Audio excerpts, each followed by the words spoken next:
Hi Kenyans, I know at this point Kenyans are one of the happiest people in the world as we speak currently, if we are to measure happiness at this point. And happiness here, we're measuring using things that they've been pushing for, something that they've been pushing with the Adani must go deal. And finally, Adani must go is gone, yeah? Such beautiful news that came to us yesterday when the president was addressing Parliament in the joint sitting. There are reasons as to why this deal was cancelled. There are so many theories that are coming up, and the different theories, I will give it to you, then you can decide which theory, or you can tell me in the comment section which theory you believe or what you think was the reason as to why President Ruto was forced, because it is not his will to cancel. We have pushed for this since the Gen Z Maandamano in June, and it had to take the US for President Ruto to cancel this deal, yeah?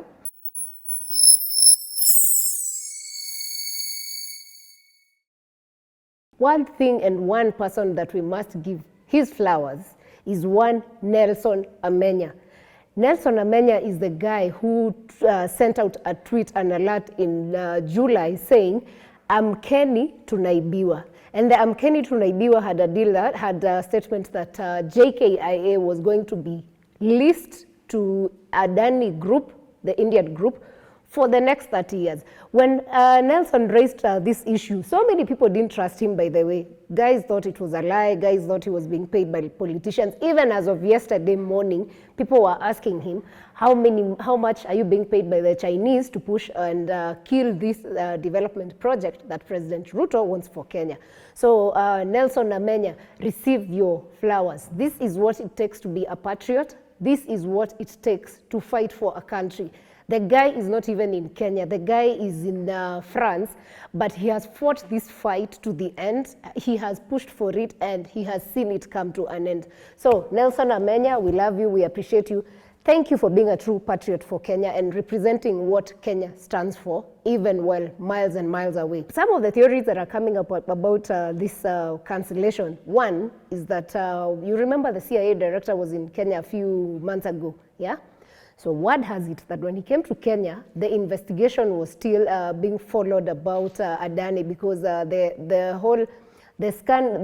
cancellation came after FBI and the group in US canceled, saying these guys were involved in fraud and bribing of senior officials in the country, that is in the US. So when the CIA director came to Kenya, word has it, he was here for part of that investigations. And part of these investigations also, because he met the President Ruto, word has it, not confirmed, this is a theory. Word has it that President Ruto had to give the status of Adani in Kenya and the progress. So it was inevitable for him the moment that the US declared this guy is supposed to be arrested, issued a warrant of arrest. He had no choice but to back down from this whole project, yeah? Which could be true, by the way, because the CIA director came just a few months before the FBI director had come to Kenya. You know, some of these things, there's no coincidence in politics. There's no coincidence in spaces where a senior director in CIA or FBI is involved. It's not a coincidence. It is a well-calculated step. And they don't just move. If they had no interest in Kenya, they wouldn't be here anyway. So that could be one of the theories. Another theory that is coming up is why Meg Whitman resigned just before this announcement came from the US. If you don't know, Meg Whitman is the now former ambassador of the United States to Kenya. She resigned last week. I mean, Kenyans had been calling for her resignation, especially when Trump was declared the winner in the recently concluded elections. So Kenyans had been pushing for her to resign because they felt she was too much supporting the government and ignoring issues to do with human rights and issues that were really affecting Kenyans at a personal level. So why she resigned before the announcement is because word has it that she had been told this announcement was coming out, and there's no way she would be involved in supporting a government that has a group, the Adani Group, which is involved in corruption as part of her CV. You know, in terms of administration, she cannot be supporting an administration and doing business with people who are being investigated in the US. And you know, investigations don't take a day or 2 days or a month. This is something that has been ongoing. So I'm sure the US was trailing this Adani group for a long while before it came to the limelight, before they announced it. So part of the reason why Meg Whitman resigned is this deal. I don't know, can't confirm, but I have a feeling it could be true. Another reason as to why Ruto had no choice but to cancel immediately the same day. Kenya gets so much money for different projects from the United States, be it for HIV, be it for women empowerment, be it for human rights, be it for development. Like, we get so much funding from the United States that it's inevitable for you to be expecting support, financial support from the United States, and you're working with someone or an organization they consider full of fraud. You know, like, there's no way the JKIA project was going to be developed, and yet we expect HIV and AIDS drugs to come to Kenya from the US when they've indicted someone, and then we're working with the same person. So this is a very probable theory. And also the fact that in the US, they had been following up on people who've been bribed by the Adani group. You know, like, this guy kept following up even on phone. You know, chances are in Kenya, the people involved at the top actually also maybe, I don't know, I cannot confirm, but maybe they were also involved in corruption. So to ensure that they are clean and safe and that they are not followed up, because no way US would let like Kenya continue with this project without investigating people who are involved. So for them to escape investigation, I think they decided, you know what, let's just cancel this project so we are safe. I'm not saying they were there, but the way we know Kenya, and every project in Kenya ends up having a corruption scandal, I can assure you in a few days or in the next few months, we will know. And you know, it's something that's interesting is people have been pushing to get the details of the contract, that because already Ketraco had been awarded, for the Ketraco deal that had been awarded. People, especially the media, has been pushing to get details of this contract. It's not getting shared, so we don't even know the loss or what it will cost now that we cancel. You know, the moment you cancel a contract, it means you have to pay, because there must be clauses that say if you cancel this before maybe a year, 2 years, 5, whatever timeline they had given, there must be repercussions. We are so interested as Kenyans to know, will it be more costly to have cancelled also, because you know, they didn't share with us what was in the contract. So up to this moment, we don't know. Maybe we will end up paying for things, mistakes done of signing contracts that we really never thought through. And you know what amazes me about this government? Can you imagine the number of Kenyans who complained and said no to Adani? People even brought cases. People mentioned the countries that Adani had issues with. But no, the government decided, no, these people, they are clean, like, you know, wasafi kama pamba. That's what the government decided and went ahead to say. Even when during the Gen Z demos, this was an issue. People shared stories that have been done by Bloomberg, big media houses citing the same. Bangladesh, just the other day, part of it was an issue with Adani, but the government decided to ignore. But it took just one announcement from the US and the government decided we are done with this. You know, like sometimes why does government carry us citizens as people who really don't understand what is happening in the world? Or why does the government feel when we raise issues, we are actually just against the government? Really, nobody is against development, by the way. People are against just how this development is done and the ignorance that is put into it for personal interest, because developing a country should be more of a national interest than personal. If you're a leader of a nation, it is not for you, it is for the people. So it's good to listen to the people who put you to power, and also they know what is good for country. I want to believe it may not be 100%, but at least if you listen, you will pick a few things why it's important for the country. So the president yesterday in his second State of the Nation address, he said that there is new evidence that has emerged linking the Indian conglomerate to corruption. I mean, you know what shocked me was this story of Adani. People said no. LSK actually was in court even as of yesterday. I don't know how that case actually, I think it just ends, but it had been, they had even said the PPP law is does not apply, it's sort of in existence, so it doesn't make sense for Kenya to sign up when there is no law backing it, you know, and we are a country of law. So if people like LSK, these are lawyers, people who understand what legal whatever is, and then they tell you it's not working, and then it has to take the US to do it, really, like, why are we like this? Like, why do we hate our very own professionals like that?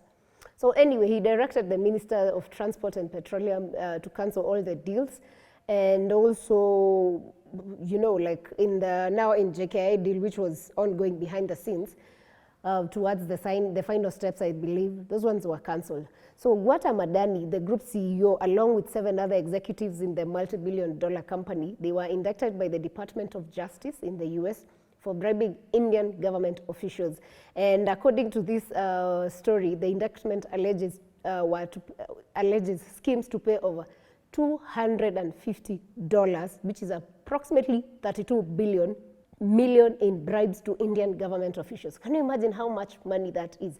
And if they can do that to the US, which probably has more strict laws to deal with corruption, what does that mean for Kenya? Like, let's just be realistic. The way we know scandal after scandal after scandal, corruption after corruption, like how much money do you think has been spent in this deal as we speak already, like that is gone and will never be recovered?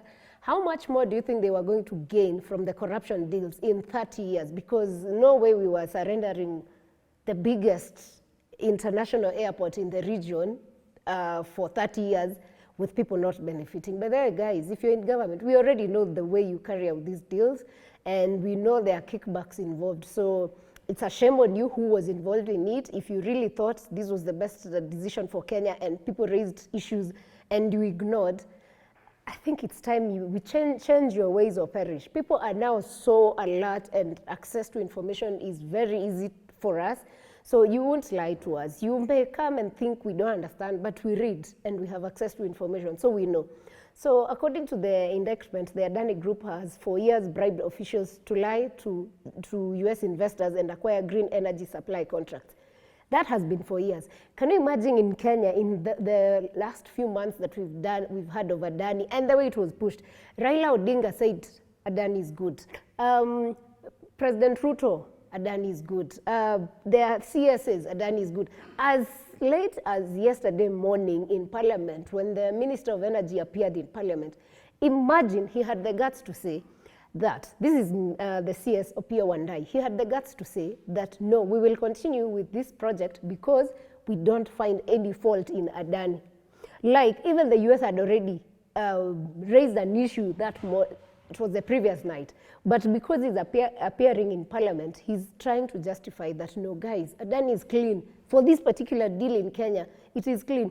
How clean can Adani be for Kenya when it is not clean for the US? Like, do you want to mean the systems in Kenya are that good that you cannot trace any problems? Like, people were, all these places where they've been mentioned, like, how hard is it for you to just get onto Google and see the scandals they're involved in and say no at that point? I mean, how many people can develop airports in the world? Like, you want to tell me it's just Adani that has the power to work on an airport and make the airport functional? Like, seriously, are we being serious? Like, see, sometimes we need to get a bit serious as Kenyans, and especially as people who are in power. If you've been given that chance, serve the people. Whether it's for a short time. Now the CS, the whole of yesterday evening after the cancellation of that deal, do you know how bad it makes you look? Like, there's no independence of thinking.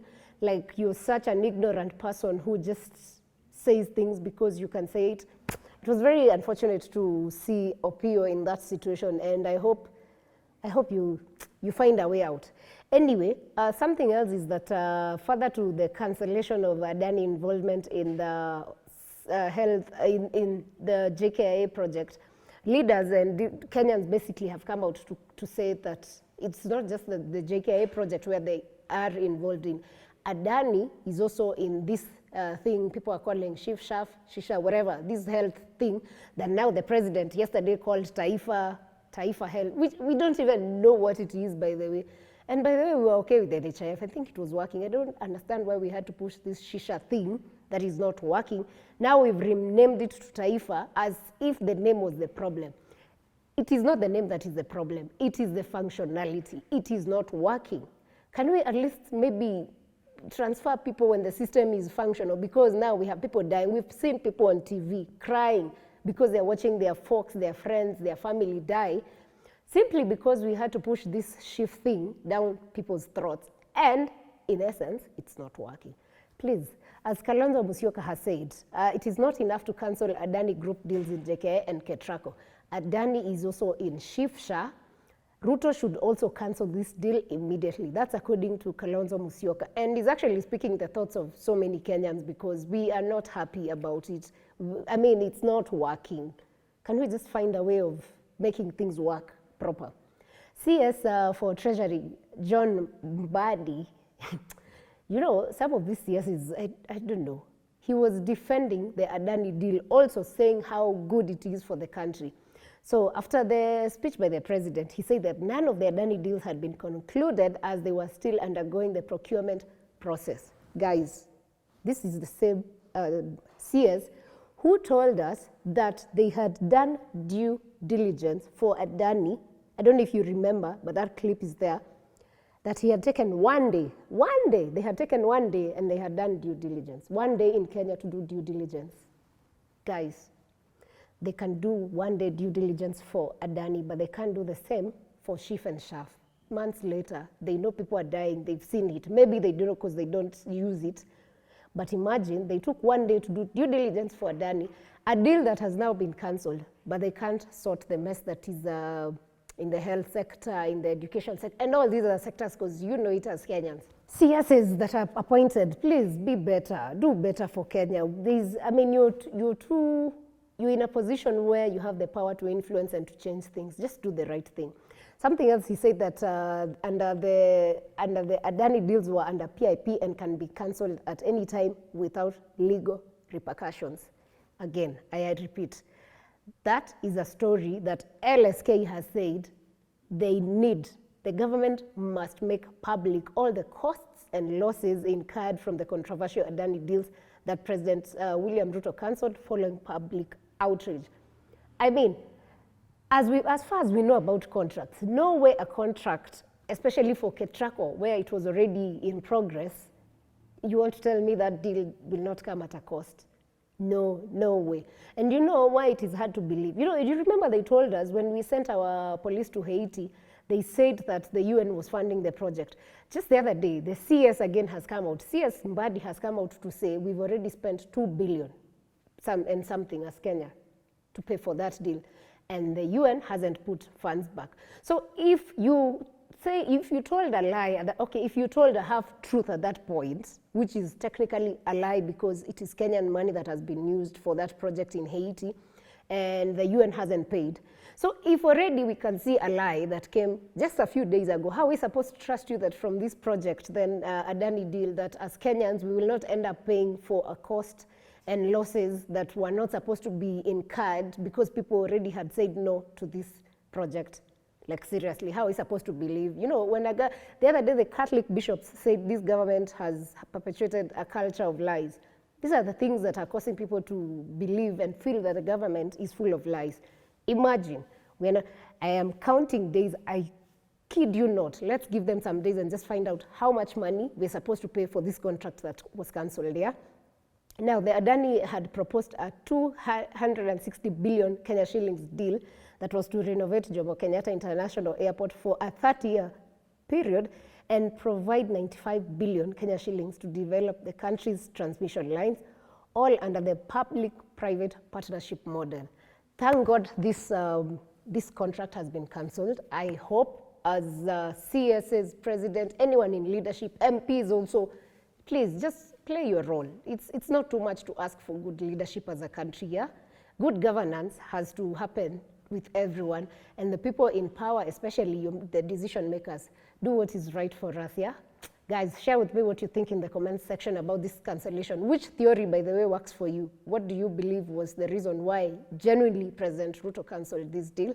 And let's see if we can keep pushing for better governance for our country, because when Kenya succeeds, we all succeed. When Kenya fails, we will all fail, and we cannot sit and watch as the country goes down.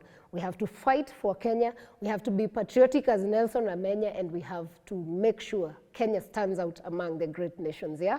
Thanks for watching. See you on the next episodes.